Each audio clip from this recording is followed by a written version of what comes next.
Can you hear me? Okay. Thank you, Mr. Speaker. If society is really capable of providing good circumstances as the rich speaker characterized, people don't commit suicide to begin with. How is that kind of a horrible society going to suddenly change once you force people to revive? That's the question I have. Based on that, I'm going to examine several flashpoints in debate. One, how should we deal with the social injustices? Second of all, about the standard of rationality that they stick to. Let's move on to the first flashpoints about how should we deal with the rationality. I'm going to give three responses to the Prime Minister.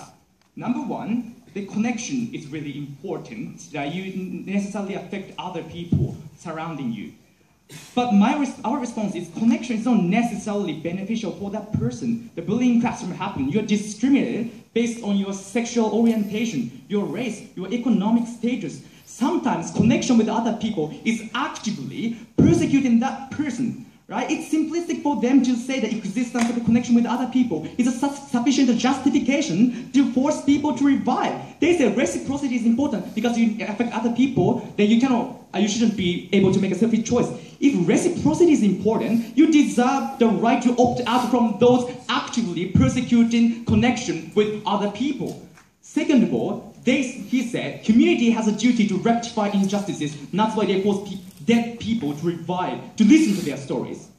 That shouldn't happen at the expense of the most vulnerable people. We shouldn't force victims of rape to testify in trial, even if it is necessary to build prosecution. We don't force abused children to open their mouth to talk about their parents' negligence, even though it's necessary to make a judgment in a custody dispute. We don't force the victims of war to testify in international tribunal, even if the old benefit that they explain will happen, that shouldn't happen at the expense of the most vulnerable people, right? What's the benefit of marginalizing the most weak people if rectification of social injustice is really necessary?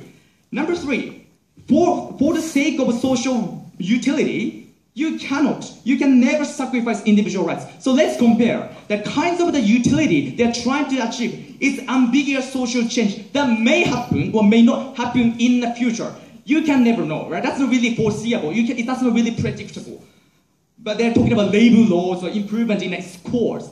On the contrary to the ambiguity of the social change, the value or rights that we defend is more tangible and more urgent and more urgently necessary for the particular person. In terms of tangibility or urgency, the value we defend is far more important. As a state, we need to err and stand on the side of caution and go in a more probable way, rather than prioritize more ambiguous social change that may happen or may not happen in the future. Moving on to the response to the Kevin. One, they said that there's a powerful narrative in the state to spoil because the media glorifies suicide.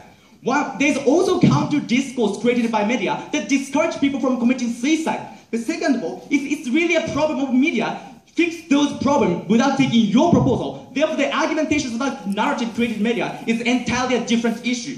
Second of all, Kevin says surrounding people are able to know why that person committed suicide. There will be active discourse there.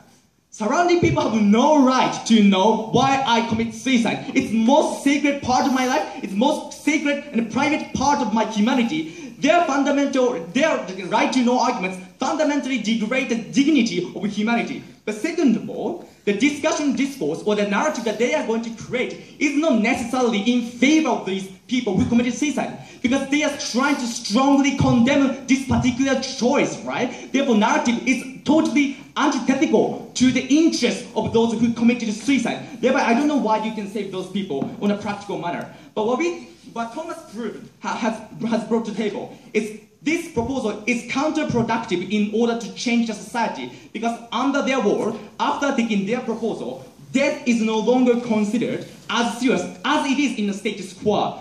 The Motoki's response is, it's still scary because you use knife to kill yourself.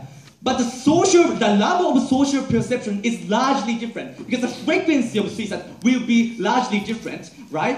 Then why is it important? The reason why the death has a strong social impact is because it's so extraordinary. That's why Tibetan monks burned themselves to fight against Chinese oppression. The Arab Spring started after the guy burned himself in order to have strong social change. We need to have more powerful messages that challenge the conventional narrative that is prevailing in the status quo. When the death is no longer serious enough, then we cannot change the society. Move on to the choices of irrationality. They say it's irrational. I'll take you now.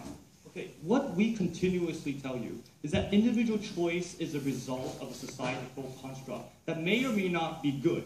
But once you revive, there are chances in which you can rethink and the constructs can change. No, because one individual has to experience the traumatic, terrible hellish life circumstances afterwards when they are forced to revive. Second of all, there is no guarantee that you can fundamentally change the social circumstances to the extent that that person no longer feels isolated or stressed. Not a response. Finally, about irrationality, there are 5 responses. Number 1, they say sudden impulse drives people to commit suicide. You never know what forcefully drives people from committing suicide. Maybe a combination of polydimensional external factors constitutes a rationale for that person. But the problem is, state is uniquely unqualified or incapable of assessing the rationale for that particular person. You can never stand in the shoes of citizens, imagine all the circumstances that people engage. Second of all, any choice you make is influenced to some extent by external factors, like job hunting or even debating in this tournament, or buying cell phone, or marriage, or going to university. Any choice is to some extent influenced by external factor, but that's not a justification for the state to deprive individual choice. Number 3, even if it is a forced choice, if the consequence is better for that person, then there's no problem of allowing people to take that choice. That was a concession from the Motoki, right? He says standard is whether it's good for that person or not. The living for that person is axiomatically hellish and harmful. That's why these people made a choice to commit suicide in the first place. Fourth, this proposal is even more coercive because the government forces citizens to live a hellish life again and forced to endure the intolerable predicaments, which is tantamount to torture because they force these people to go to counseling clinic in order to force them to open their mouth for the sake of social benefits. Not intolerable. Finally, about the subjectivity. The kinds of pain and predicament that people are confronting is not publicly observable. It's not objectively measurable. Thereby, legislation shouldn't be based on the arbitrary and subjective criterion. So for all these reasons, we are happy to oppose. Thank you.